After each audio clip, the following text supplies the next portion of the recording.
बिस्मिल्लाहिर्रहमानिर्रहीम। अस्सलामु अलैकुम वरहमतुल्लाहि वबरकातुहू। ये मुख्तसरुल कुदूरी का चौथा सबक है।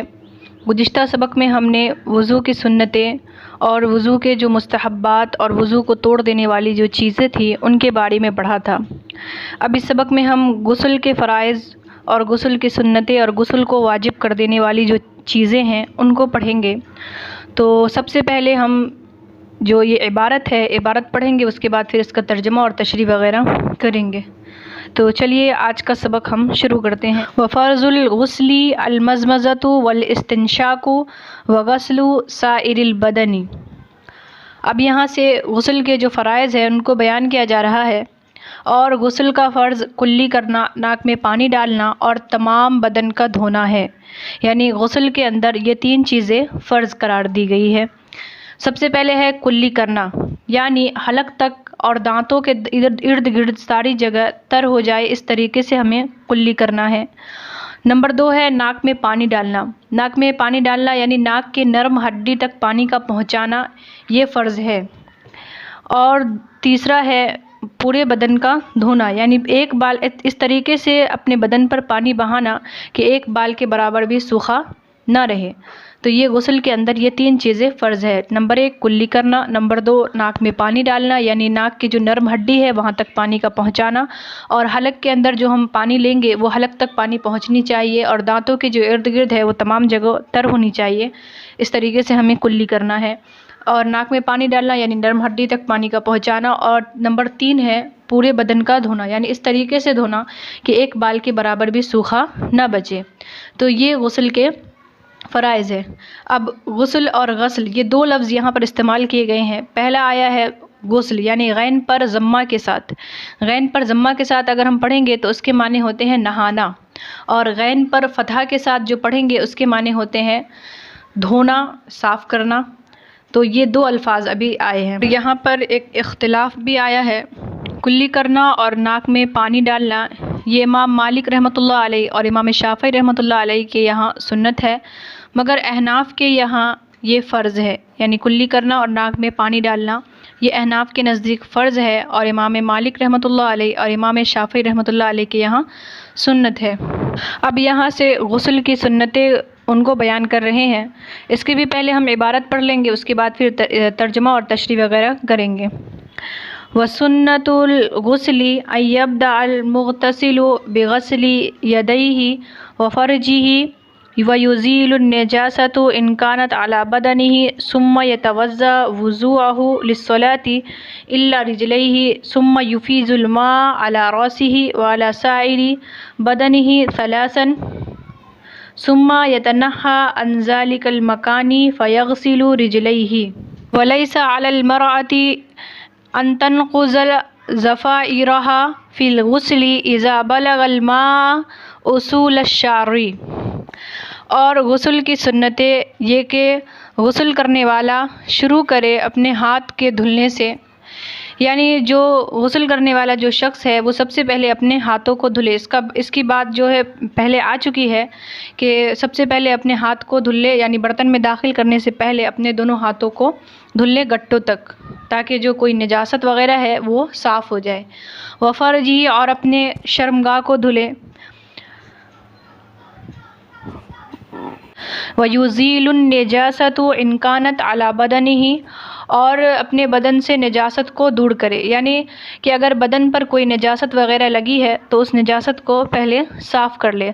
सुम्मा यतवज़्ज़ा फिर वज़ू करे, व वुज़ूअहु लिस्सलाति जैसा कि नमाज के लिए वज़ू करता है, इल्ला रिजलैहि मगर पाँव को ना धुले। यानी कि वज़ू तो करे जिस तरीके से नमाज के लिए वज़ू करता है, लेकिन पाँव को ना धुले। यहाँ पर ये बात कही इसलिए इस बात इल्ला रिजलैहि की कैद लगाई गई है कि पहले जो ज़माना था उस ज़माने में अब नए ज़माने जैसा गुस्ल खाना वग़ैरह नहीं होता था। पहले ज़माने के जो गुस्ल खाने होते थे उसमें नीचे पानी जमा हो जाता था। इसी वजह से पाँव को बाद में धोने का हुक्म दिया गया है कि जिस तरीके से वज़ू करता है वैसे वज़ू कर ले, लेकिन अपने पाँव को ना धुले, और फिर जब गुस्ल मुकम्मल हो जाए तो बाहर आकर फिर अपने पाँव को धुल ले। उसके बाद है सुम्मा युफ़ीज़ुल मा अला रासिहि व अला साइरि बदनिहि सलासन। फिर पानी बहाए, पानी डाले अपने सर पर और अपने पूरे बदन पर 3 मरतबा, यानी अपने पूरे सर पर और अपने पूरे बदन पर पानी का बहाना 3 मरतबा, ये सुन्नत है। यानी 3 मरतबा अपने पूरे बदन का धोना ये सुन्नत है। सुम्मा यतन्नहा अन ज़ालिकल मकानी, और फिर हट जाए उस जगह से। फ़यग़तसिलु रिजलैहि, फिर धुले अपने पाँव को। यानी जिस जगह पे खड़े होकर वो नहा रहा है या नहा रही है तो क्या करे, उस जगह से हट जाए और फिर अपने पाँव को धुले। यानी ये वही मसला है कि जहाँ गुस्ल खाने जहाँ पर पानी नीचे जमा हो रहा है तो ऐसी हालत में वहाँ पाँव नहीं धुलना है, बल्कि नहाने के बाद दूसरी जगह पर आकर फिर पाँव को धुलना है। उसके बाद है व लैसा अलल मरअती अन तनक़ुज़ ज़फ़ाइरहा फ़िल गुस्ली इज़ा बलगल मा उसूल अश्शारी, और नहीं, ज़रूरी नहीं है औरतों पर यह कि अपने गुंधे हुए बालों को खोले जबकि पानी पहुंच जाए बालों की जड़ों तक। यानी अगर कोई औरत उनका बाल गुंधा हुआ है तो उसके लिए ज़रूरी नहीं है कि वो अपने बालों को खोले जबकि वो पानी डाल रही है तो उसके पानी जो है उसके बालों की जड़ों तक पहुंच रहा है, तो ऐसी हालत में बालों को खोलना ये ज़रूरी नहीं है। पर मुसन्निफ़ रहमतुल्लाह अलैह ने गुस्ल के जो मसनून तरीक़ा है गुस्ल करने का उसको बयान किया है, और फरमाते हैं कि सबसे पहले जो गुस्ल करने वाला शख्स है वो सबसे पहले अपने हाथों को धुले। ये बात पहले भी आ चुकी है कि अपने हाथों को धुले, बर्तन में दाखिल करने से पहले अपने हाथों को धुले। यानी अगर हाथ पर कोई निजासत वग़ैरह है तो वो साफ़ हो जाएगी। उसके बाद दूसरा बताया है कि फ़र्जी और अपनी शर्मगाह को धुले और निजासत को अपने बदन से दूर करे, फिर वज़ू करे जिस तरीके से नमाज के लिए वज़ू करता है, मगर अपने पाँव को ना धुले। ये कैद इसलिए लगाई गई क्योंकि पहले ज़माने में जो गुस्ल खाने होते थे वो नहाने के लिए जो होते थे वो ऊपर से पानी हम जो नहाने के लिए अपने बदन पर डालते थे वो पानी नीचे जमा होता था, इसी वजह से यहाँ पर इल्ला रिजलैहि की कैद लगाई गई है। उसके बाद बताते हैं कि पूरे बदन को 3 मरतबा धोना, यानी 3 मरतबा अपने बदन पर पानी बहाना, ये भी सुन्नत है, गुस्ल के जो मसनून तरीक़ा है उसमें से है। उसके बाद बताया है कि फिर हट जाए उस जगह से, यानी जहाँ पर वो नहा रहा था वहाँ से हट जाए और फिर अपने पाँव को धुल ले। उसके बाद बताया गया है कि औरतों के लिए ज़रूरी नहीं, यानी वाजिब नहीं औरतों के लिए कि अपने गुंधे हुए बाल को खोले। क्यों ना खोले? क्योंकि अगर पानी जो है उसके बालों की जड़ों तक पहुंच जा रहा है तो ऐसी हालत में औरतों के लिए अपने बालों को खोलना ज़रूरी नहीं है। तो ये गुस्ल के जो मसनून तरीक़े थे उसको यहाँ पे मुसन्निफ़ रहमतुल्लाह अलैह ने बयान फरमाया। अब यहाँ से गुस्ल के वाजिब कर देने वाली जो चीज़ें हैं उनका बयान आ रहा है। इसकी भी पहले हम इबारत पढ़ लेते हैं, उसके बाद फिर तर्जमा और तशरीह वगैरह करेंगे। वल मानिल मौजिबतुल लिलगुस्लि इंजालुल मनी अला वजहि दफ़की वश्शहवती मिनर रजुली वल मरअती वल्तिक़ाउल ख़तानैनि मिन गैरि इंजालि वल हैज़ वन निफ़ासु। गुस्ल को वाजिब कर देने वाले असबाब कूद कर शहवत के साथ मनी का निकलना है मर्द और औरत से, वतिक़ाउल ख़तानैन और 2 ख़तानैन का मिलना है बग़ैर इंजाल के, और हैज़ और निफास, ये गुस्ल को वाजिब कर देने वाले असबाब है। साहिब कुदूरी ने इस इबारत में मौजिबात गुस्ल को बयान किया है। फरमाते हैं कि अगर मनी कूद कर शहवत के साथ निकलती है तो अहनाफ की यहाँ गुस्ल क्या हो जाएगा? वाजिब हो जाएगा। खा मनी मर्द से निकले या औरत से निकले, हालत नौम में निकले या हालत बेदारी में निकले, मनी के निकलने से ही गुस्ल जो है वो वाजिब हो जाता है। शहवत के साथ अगर मनी निकले तो ऐसी हालत में गुस्ल वाजिब हो जाता है उलमाए अहनाफ के यहाँ। लेकिन इमाम शाफ़ई रहमतुल्लाह अलैह के यहाँ मुतलकन मनी के निकलने से ही गुस्ल वाजिब हो जाता है, लेकिन अहनाफ के यहाँ शहवत के साथ अगर मनी निकली है तो ऐसी हालत में जो गुस्ल है वो वाजिब हो जाएगा।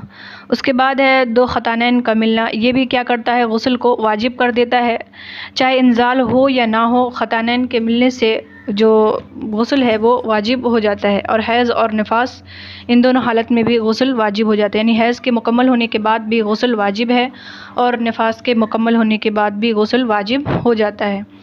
तो यहाँ पर गुस्ल को वाजिब कर देने वाले असबाब के बारे में बताया गया है। तो कुल मिलाकर गुस्ल को वाजिब कर देने वाली जो चीज़ें हैं वो 4 है।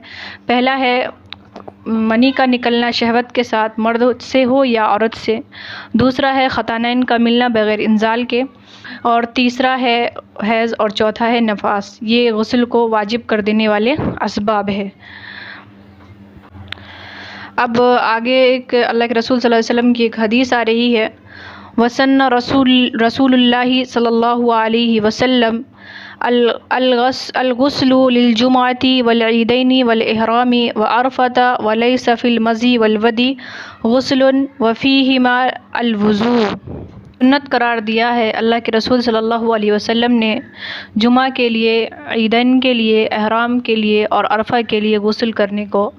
ولیس فی المزی والودی غسل، اور نہیں ہے مزی اور ودی میں غسل، اور ان دونوں میں وضو ہے۔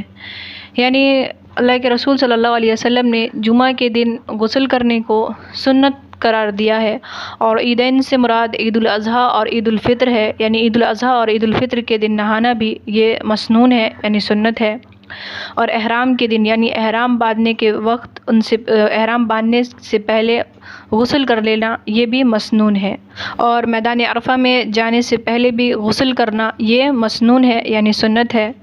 ولیس فی المزی والودی، اس سے پہلے ہم نے پڑھا تھا منی کے خارج ہونے سے غسل واجب ہو جاتی ہے، لیکن مزی اور ودی یہ تین چیزیں ہیں، پہلا ہے منی، اور دوسرا ہے مزی، اور تیسرا ہے ودی۔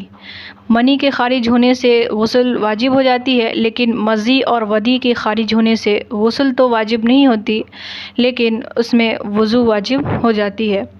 تو آج کے سبق کے اندر ہم لوگوں نے غسل کے فرائض، غسل کی سنتیں اور غسل کو واجب کر دینے والے جو اسباب تھے ان کو پڑھا۔